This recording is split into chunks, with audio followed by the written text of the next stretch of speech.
Okay, we're approaching the finale. It is RuPaul's Drag Race. Whoops. RuPaul's Drag Race, episode 7, The Family That Slays Together. RuPaul's Drag Race UK, obviously. I don't know whether, it was a good episode, it was solid, I enjoyed it. I think my camera's tipped. Oh well. I enjoyed it, but I had a hard time, I don't have a lot of notes, but I think it's because we're kind of getting down to the end. Everyone more or less gets along for all of that. Oh, Cheryl, you annoy me. They sort of simmered it over and all that.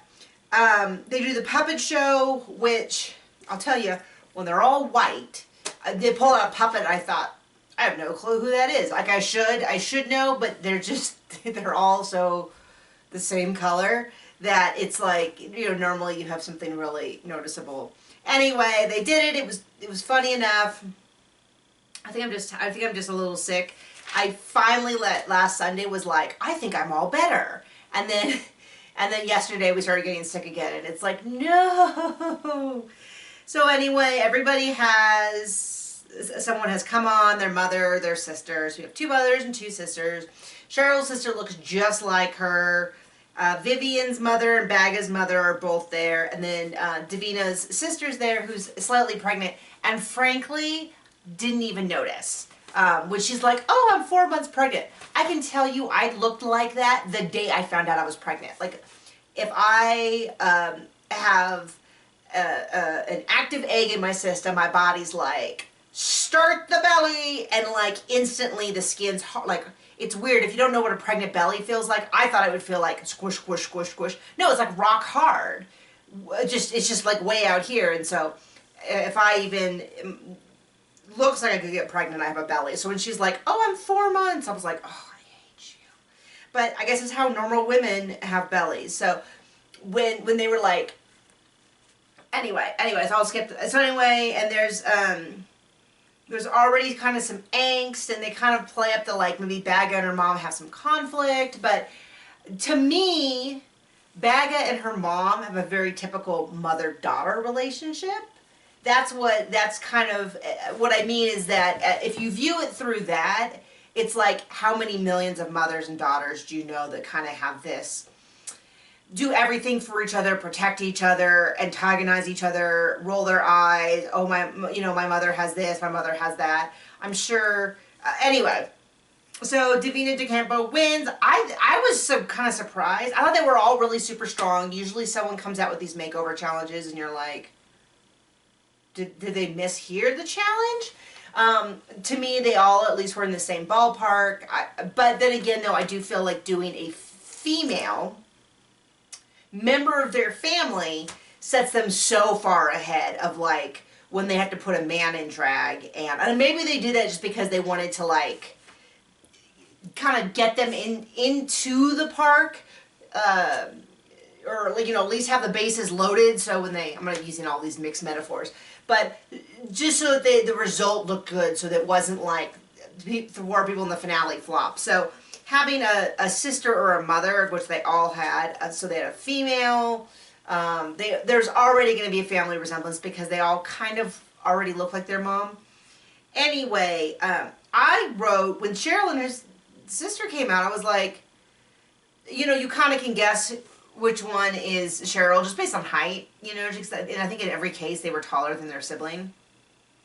But other than that, I was like, dang, now I got they didn't with the bodysuit and all that, but I was like, dang, she could, like, send her sister out for her.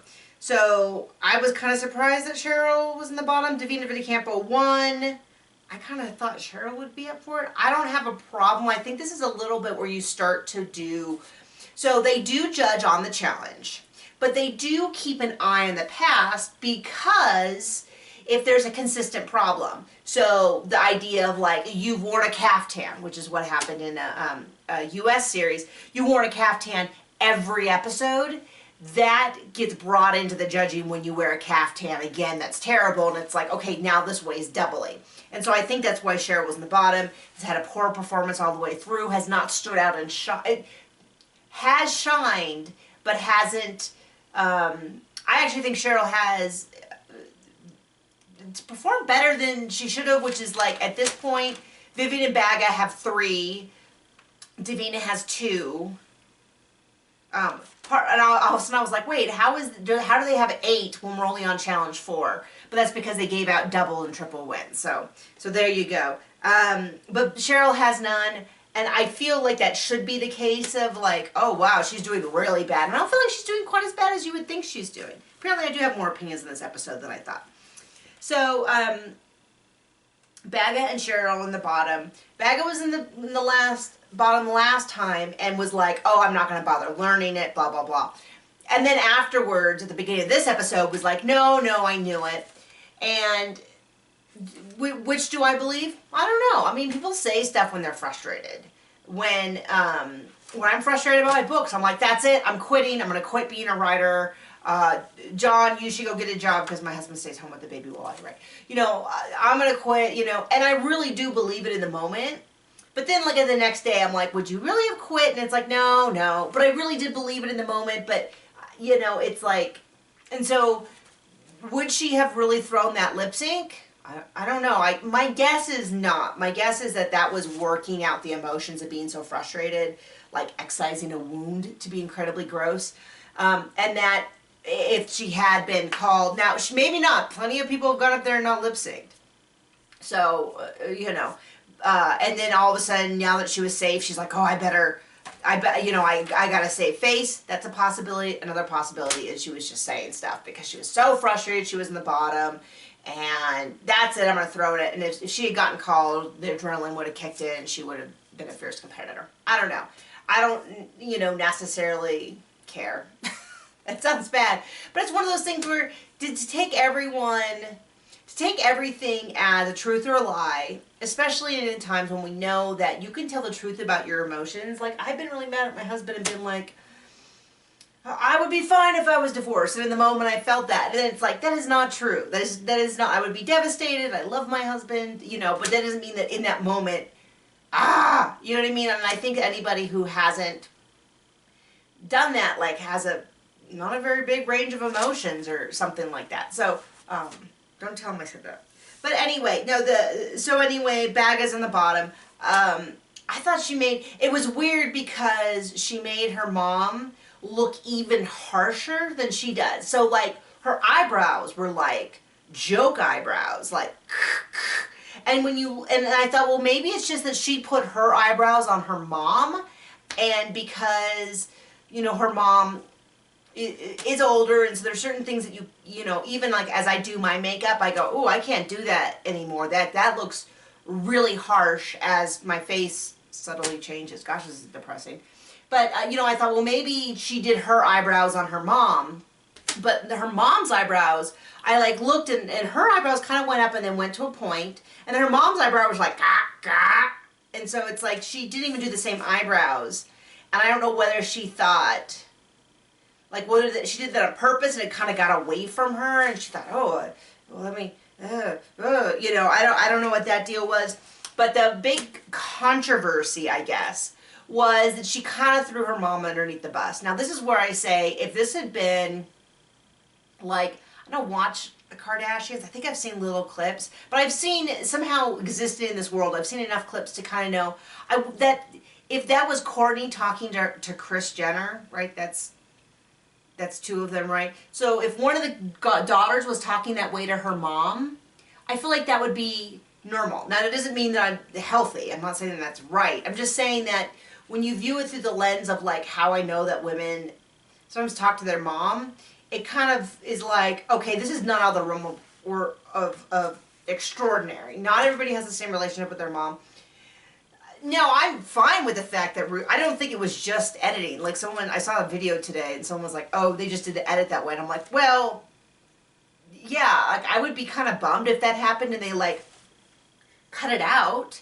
And then someone was like, wow, you should have been there. She really laid into her mom. And I'd be like, well, why didn't you show that in the show, right? So the idea that they edited it to make it look bad is like, well, she said it. It was kind of an awkward moment.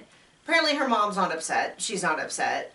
I don't think it was necessarily the nicest thing, but do I feel like Baga is this terrible person? No, and not everyone has the same relationship with their mom, and I think I think, there are some stereotypes about gay boys and their moms, and so I don't know whether some of that is playing. I'm certainly not a gay male, so I don't really know. I do have a mother, but I won't bring that up in here into this conversation. But my point is that I think it was a matter of she was kind of overwhelmed, and I think that her comments about her mom are kind of a reflection on that maybe she felt like some other people there had an easier challenge. Like Cheryl Hole and her sister look so much alike, she could just copy it over. And so maybe she felt like she had a bigger disadvantage and kind of wanted to point that out, that it was a bigger disadvantage.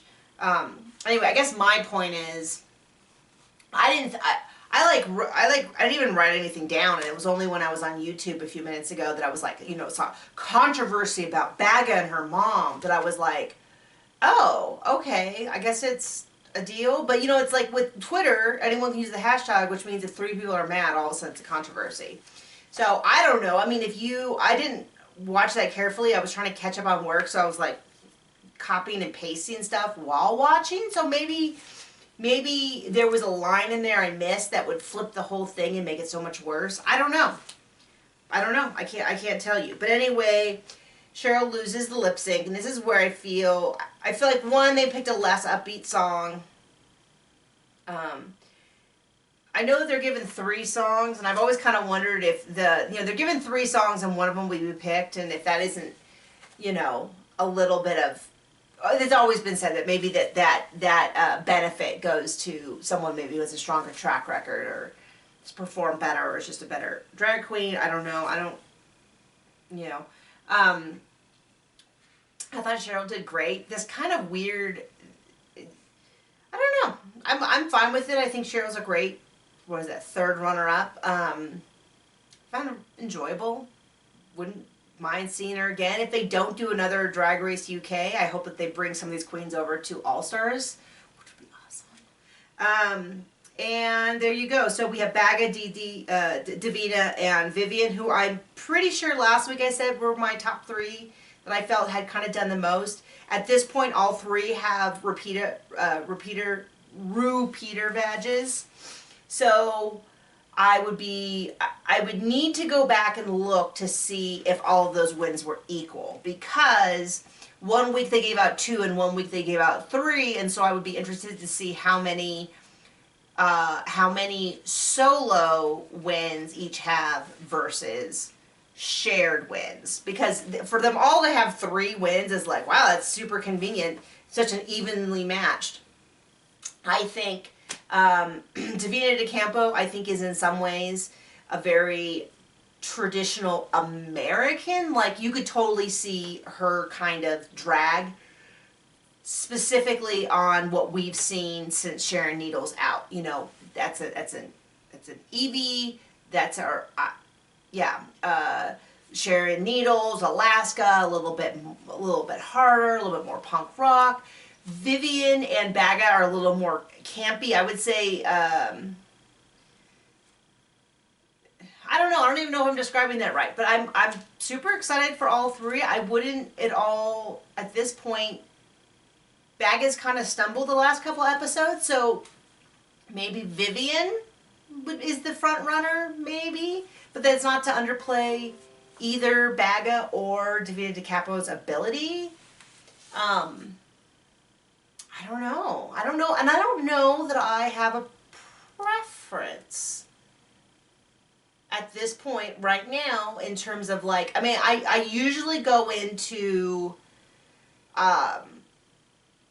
the finales with a pretty strong feeling of who I want to win, who I feel could win that I'm not happy with, who I feel torn because I kind of want them to win. Like, I really liked Adore, but I didn't think, and I kind of wanted her to win, but I felt that Bianca Del Rio was stronger. I really wanted, I don't know.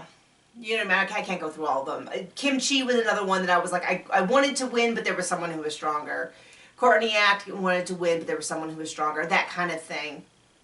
But I really don't know how I feel. Maybe because it's just a short season. We've only had 7 episodes, and I feel like normally we have 95 episodes a season. Is that right?